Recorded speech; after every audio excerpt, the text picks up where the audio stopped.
Yahobu, Bapak Ibu Pendeta, Sinenge, Majelis dan warga Gereja Amin, ini adalah channel YouTube Sinode Gereja Amin.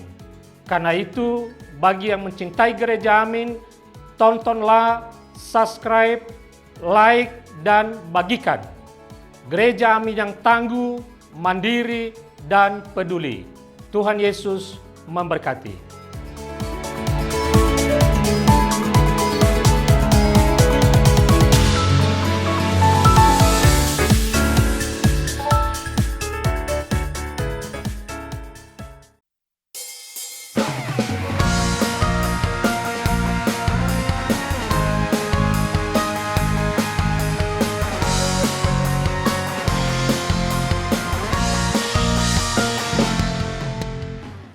Halo adik-adik terkasih, jumpa kembali dalam acara Renungan Kidi.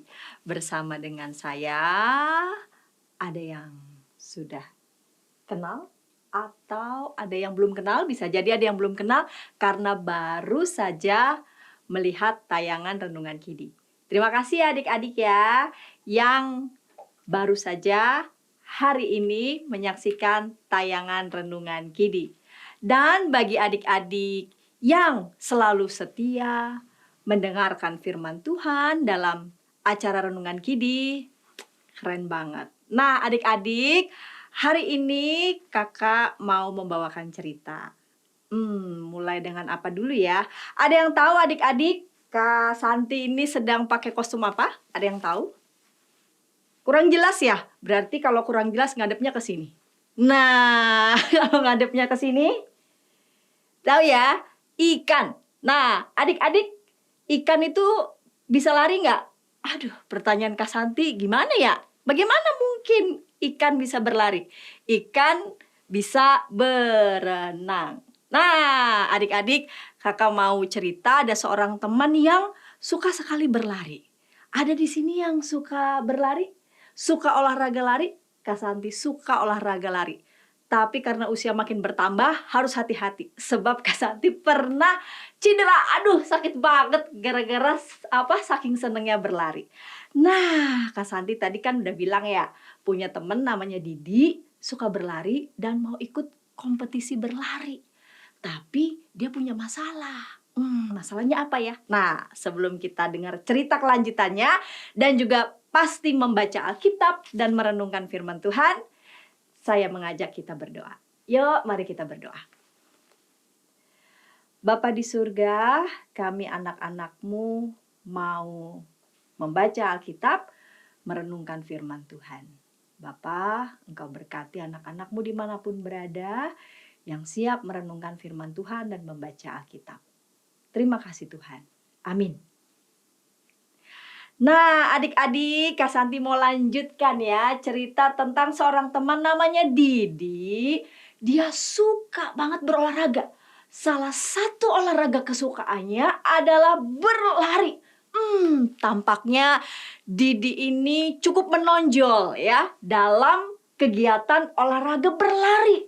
Saking menonjolnya dalam kegiatan olahraga berlari, dia diikutkan untuk melakukan perlombaan berlari mewakili kelasnya. Nah, tapi Didi punya kendala. Kendalanya apa ya? Kendalanya adalah dia membandingkan dirinya dengan teman-teman dari kelas-kelas yang lain, badannya lebih tinggi. Dan sepertinya mereka suka berolahraga. Didi bingung ya harus bagaimana ya. Didi lalu kemudian mengutarakan keluh kesahnya kepada papa. Wah, gimana dong ya? Didi ditunjuk nih untuk ikut lomba lari mewakili kelas. Tapi Didi lihat teman-teman dari kelas-kelas lain yang ikut juga perlombaan lari badannya lebih tinggi-tinggi. Mereka suka berolahraga. Bagaimana ya, Pak?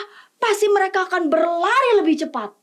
Aduh, Papa Didi langsung menjawab Didi, tenang saja Di, yang penting kamu tekun terus berlatih berlari. Papa yakin Tuhan akan menyertaimu saat kamu bertanding lari nanti. Ternyata Mama ikut mendengarkan perbincangan antara Didi dan Papa. Mama pun langsung menyahut, "Betul, Di. Jangan khawatir. Meskipun teman-teman dari kelas yang lain badannya lebih tinggi, tapi percaya saja pada penyertaan Tuhan." Nah, adik-adik, Kak Santi mau mengajak adik-adik semua membaca Alkitab dari kitab 1 Samuel 17 ayat 45 sampai 50. Nah, untuk adik-adik yang sudah bisa langsung cepat membuka Alkitab, yuk buka Alkitabnya. Nah, untuk adik-adik yang masih perlu untuk dibantu membuka Alkitab, minta Mama dan Papa untuk membantu membuka Alkitab. Yuk, ya, Kak Santi akan baca 1 Samuel pasal 17 ayat 45 sampai 50. Sudah? Siap ya? Tetapi Daud berkata kepada orang Filistin itu, "Engkau mendatangi aku dengan pedang dan tombak dan lembing, tetapi aku mendatangi engkau dengan nama Tuhan semesta alam, Allah segala barisan Israel yang kau tantang itu. Hari ini juga Tuhan akan menyerahkan engkau ke dalam tanganku, dan aku akan mengalahkan engkau dan memenggal kepalamu dari tubuhmu.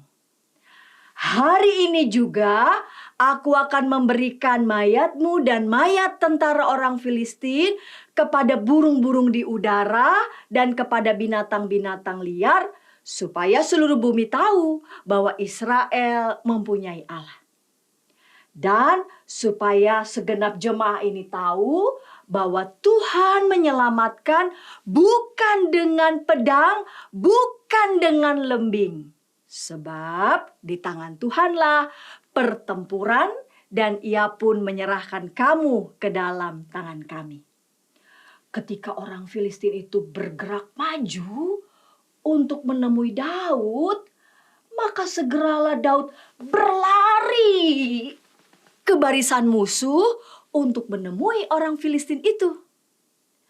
Lalu Daud memasukkan tangannya dalam kantungnya, diambilnyalah sebuah batu dari dalamnya, diumbannya,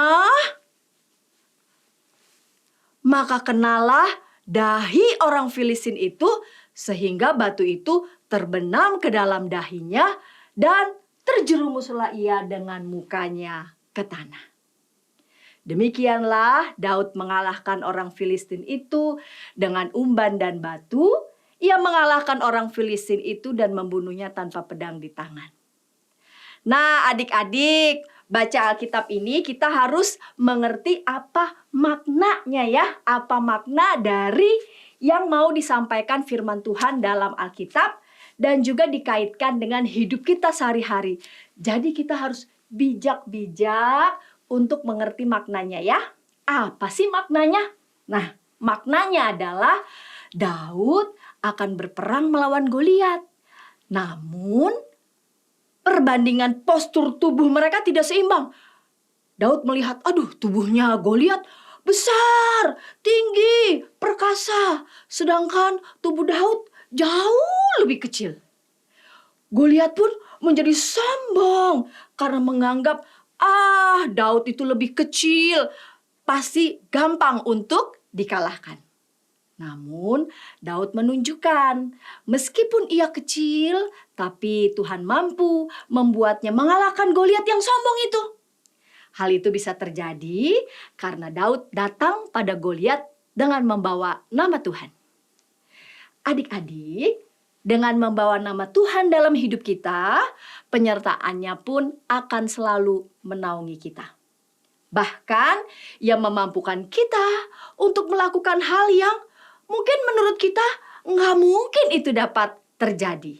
Tapi bagi Tuhan itu bisa terjadi. Jadi adik-adik tak perlu merasa kecil hati, diri, tak perlu merasa merasa minder, lalu kemudian membandingkan diri mungkin dengan siapa yang mungkin merasa lebih hebat atau badannya lebih bagus atau prestasinya lebih bagus. Jangan bersikap seperti itu ya. Semua kita diberikan karunia yang sama.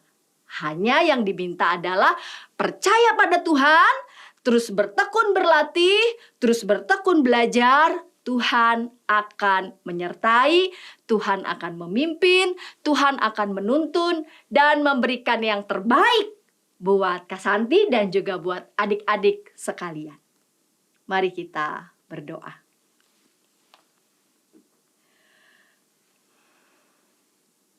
Bapa di surga, kami berdoa untuk anak-anak-Mu dimanapun berada.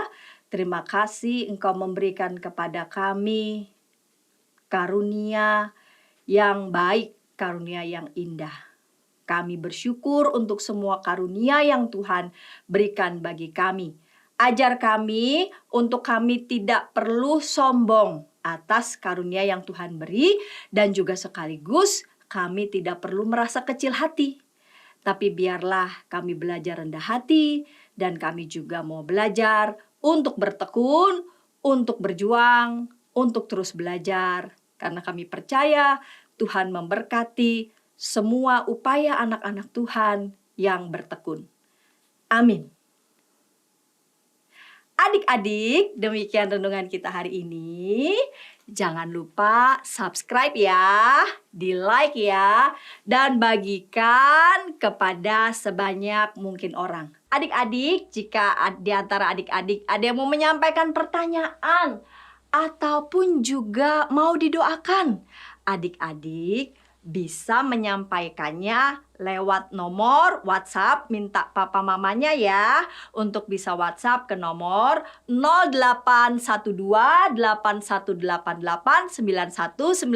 Lihat ada di sini ya, 081281889191. Tuhan memberkati. Sahabat yang baik.